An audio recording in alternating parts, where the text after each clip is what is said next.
Is there any good news here in Israel, coming out of Israel these days? We've been through so much war and so much terror, so much instability, so much shaking. The Israeli people have been shaken to our core.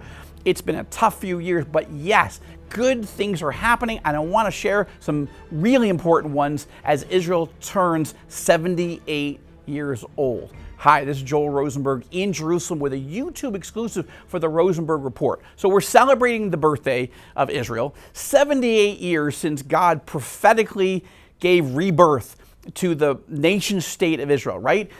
Israel was a nation state a long time ago, and then the Romans and the destruction of the temple and the destruction of Israel and the slaughter of 1 million Jews and all kinds of horrors. And for the last 2,000 years, we were not a sovereign nation. But Bible prophecy said we would be, and now we are. 8 decades running, and we're heading towards our 80th modern birthday in 2028, and I'm excited about that. That's something to look forward to. But there's other things I want to talk about. First, I want to let you know that we are at All Israel News, the Rosenberg Report, and the Joshua Fund. We are asking you to come with us to Israel next April. We are going to have our first tour of Israel, led by the Joshua Fund and All Israel News, since before COVID, okay? So if you have a desire to walk where Jesus and the apostles walked, to see where the prophets lived, to see where King David and King Solomon lived, to discover the joys, the biblical sights, to meet believers in Jesus here in Israel, Jews, Arabs, and to discover the past, the present, and the glorious future of Israel, we want you to come on our Prayer and Vision Tour. And we are also having an Epicenter Summit on April 7th, 2027. We're going to be hosting Israeli President Isaac Herzog, U.S. Ambassador to Israel Mike Huckabee. We're going to be hosting speakers, great evangelical speakers, like Anne Graham Lotz, an internationally renowned Bible teacher who's the daughter of the late Dr. Billy Graham. Jack Graham, the mega church pastor from Dallas, Texas, who used to be the president of the Southern Baptist Convention, the largest Protestant denomination on the planet. One of the great things, yes, I've always talked about standing with Israel is a great thing, but how about standing in Israel? How about coming and letting the Bible come alive and discover it for yourself? So you can go to joshuafund.com, again, joshuafund.com, and get all the information about our tour as well as about the Epicenter Summit, a one-day summit. We definitely want you to be there. But you can also, if you're a pastor or a ministry leader, you can also go to joshuafund.com, click on the section about the Epicenter Summit and tours, and you can find out information how you can bring your own tour next spring and bring your people to the Epicenter Summit. We want you to come. You can use our tour agency. There's information there, or you can use the tour agency that you already love. So the reason I say that is because this is the time to celebrate what God has done here in Israel, in giving it prophetic rebirth, just as he said he would in the scriptures, and what God is doing here in this land. Yes, it's an amazing, dynamic, growing country, and it's also a country where Christianity is thriving, where more and more people are coming to faith in Jesus Christ. And while Christian populations are on the decrease, on the decline, even plummeting in the Arab and Muslim world, Christianity is growing here in the land of its birth. So that's one of the things I'm super excited about as we celebrate Israel's 78th birthday. I'm also excited that Israel has just appointed its first ever ambassador to the Christian world. Now, this is something that I have been advocating for 7 years, okay? 7 years ago, I wrote a column for the Jerusalem Post in which I said, hey, it's time for Israel to appoint an ambassador to speak to the Christian world and be a voice of the Christian world back into the Israeli government. Nobody on the planet stands with Israel more faithfully than the Christian world, particularly evangelical Christians, of which there are 600 million evangelicals in the world, and the vast majority love Israel, understand Israel, and support Israel. Wonderful. How come there's never been an ambassador whose portfolio is specifically to address Christian concerns and Christian education about Israel? And when there's attacks by Tucker Carlson or Candace Owens or Nick Fuentes or Megyn Kelly or Hassan Piker or Bernie Sanders or whomever, when it's specifically targeted at Christian love for Israel and Christian support for Israel, there needs to be an ambassador that does this. And Israel has finally appointed one. It took 7 years, but it's worked. I asked you to pray about it, those who watched the Rosenberg Report, and we've seen it happen. And I just interviewed Ambassador George Deek, who is that first ever special envoy to the Christian world. You can watch that interview on the Rosenberg Report. A remarkable guy. Lynn and I and some of our colleagues from TBN and the Rosenberg Report and All Israel News had lunch with him. Really fascinating guy. He himself is an Israeli Christian. His family goes back 400 years. They can trace their history back in this land for 400 years. He was born and raised in Jaffa. A really remarkable guy, and not just an Israeli Christian, he's an Israeli Arab Christian. I want you to get to know him. This is a big deal. Prime Minister Netanyahu said back in 2018 that he would appoint such an ambassador. And I don't criticize him for not having done it so far. I mean, it would have been better if he had, but we also had 5 elections. We had COVID. We had years of war and terror. So it's not like there hasn't been a lot on his plate, but he has kept his promise, and that's encouraging. Israeli Foreign Minister Gideon Sa'ar, when he became the foreign minister several years ago, he granted me and the Rosenberg Report his first ever interview on television of any U.S. or Israeli television network for me to interview him. And in that interview, I asked him, would he now, as foreign minister, appoint an ambassador? He said he would. It's taken some time, obviously, war, terror, trauma, but he's done it. Prime Minister Netanyahu kept his word. Foreign Minister Gideon Sa'ar has kept his word. And I really like this Ambassador George Deek. I want you to get to know him.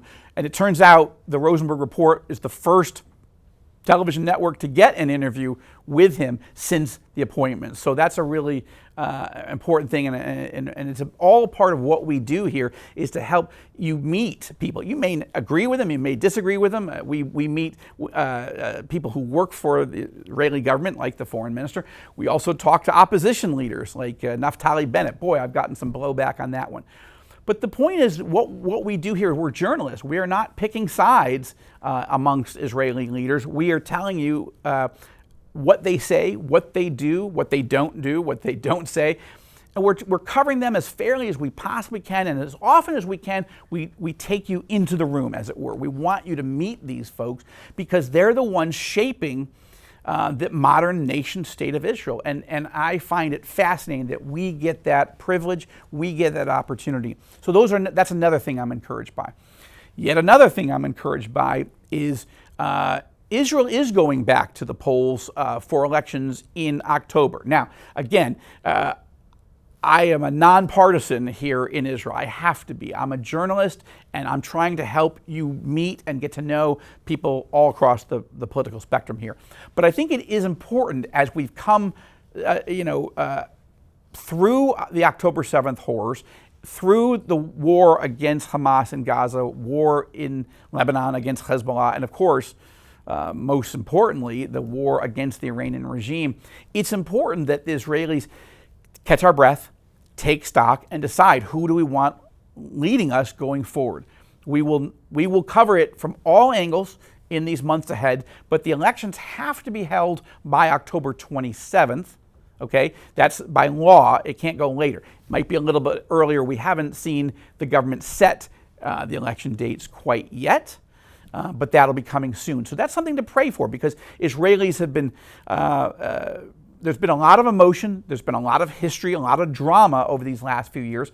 And after 4 years, it's time to take stock and make decisions. And I think that's a healthy thing, since we are the only serious, real, and vibrant democracy in the entire Middle East. Democracy is crazy here. It's messy. You think it's challenging in the United States or Canada or wherever you live. It is intense. It is full-on contact. It is intense warfare in many ways without the violence. But it's important. And it's important that Israelis make decisions and assess whom they want to lead going forward. So that's another thing I'm actually encouraged by. I have to say I'm encouraged by the Israeli economy. The stock market here has been roaring. The shekel, our currency, is strong, super strong, like crazy strong. It has increased about 25% over the last few years against the US dollar. Now, if you're an Israeli company earning in shekels and paying your employees in shekels, and you're an Israeli employee earning in shekels, this is a very positive development, because you have more purchasing power than you would have before. Okay. Now, I happen to be an Israeli citizen who operates in dollars. Okay, I get paid in dollars, and I get paid, and we raise money for the Joshua Fund and for All Israel News and everything in dollars, and then that gets converted and shifted here. Well, unfortunately, that has now lost almost 25% of its purchasing power over the last few years. That's a challenge, okay? That's a real challenge. But the fact that the Israeli economy is booming, the fact that unemployment here is pretty low, the fact that the shekel is so strong and gaining strength against the dollar and other currencies, overall, that's a pretty good thing for a country of only 10.2 million people that have engaged in war or in a global pandemic ever since 2020, okay? So think about 6 years of these traumas.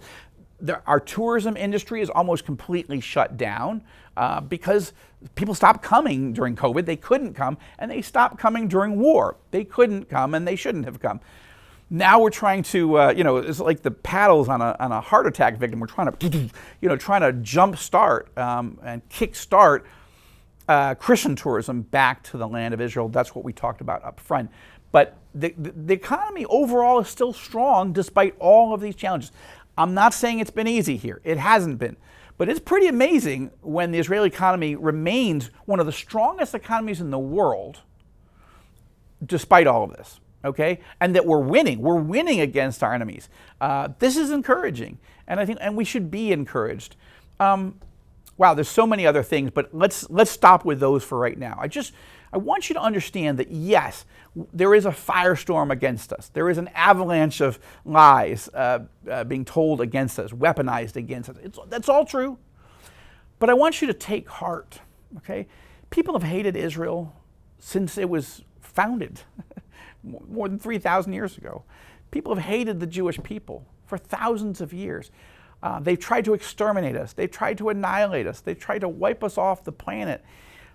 It never works, but it's painful. I'm not trying to paint a rosy picture that everything's going perfect. No, it's not.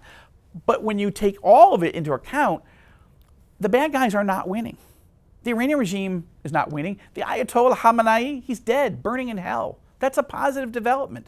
He had every chance to repent. He had every chance to negotiate a positive development. He had every chance to come to faith in Jesus Christ. Didn't do it. He hated Jesus. He hated Christians. He persecuted Christians. And yet the church in Iran grew. It's one of the fastest growing churches in the whole region. And I've got an interview coming up with the Billy Graham of Iran, Hormoz Shariat. I encourage you to watch the Rosenberg Report. That'll be coming up soon. So my point is, the enemies of Israel are dying. They are losing. They thought they had us beat. They thought they had the perfect storm that would wipe us off the planet and show that radical Islamism, apocalyptic Islamism was ascendant. They were wrong. And that's why I take seriously the attacks on the extreme left in the United States and elsewhere, and the extreme right in the United States and elsewhere.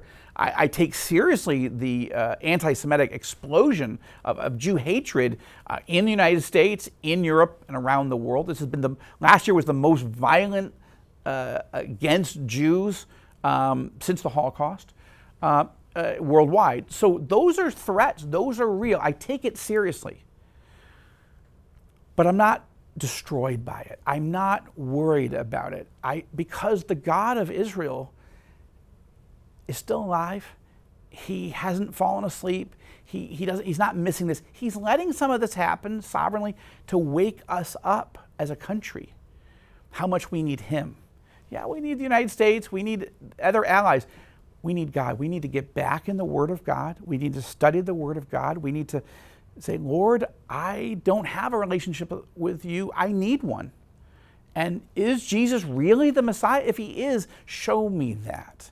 Help me know that. Help me know that I know that I know that that's really true. I don't want to just follow Jesus if it's not really true. So that's what I'm saying. I don't want you to misunderstand. I'm a strong follower of Jesus. What I'm saying is Israelis are wondering, I don't read the Bible, maybe I should. Or I read the Bible, but I don't think Jesus is the Messiah, but maybe I should rethink that. There's a lot of things going on right now that are encouraging because the promises of the Bible are true. So is it a hard time right now? Yes, but there's a lot of positive things going on. And the most positive thing is that Israelis are asking more than they've ever asked in the modern era. God, who are you? Who am I? Is the Bible really true? Is the Bible really your word? And is Jesus really the Messiah that we missed 2,000 years ago, but still loves me and wants me to know him? That is encouraging. And we will continue to cover the good, the bad, and the ugly on the Rosenberg Report, both here on YouTube and, of course, on the broadcast and on All Israel News as well, and, of course, through our ministry of the Joshua Fund. And so I hope that's encouraging to you as Israel turns 78. We've got a very positive and exciting future ahead, and we'll be covering it from all angles. Thank you. Thank you for praying for us. Thank you for standing with us. Thank you for watching the Rosenberg Report. Please subscribe to this YouTube channel. Please hit like to what we're doing. Leave your comments and your questions, and we'll see you next time right here on the Rosenberg Report with our YouTube exclusives.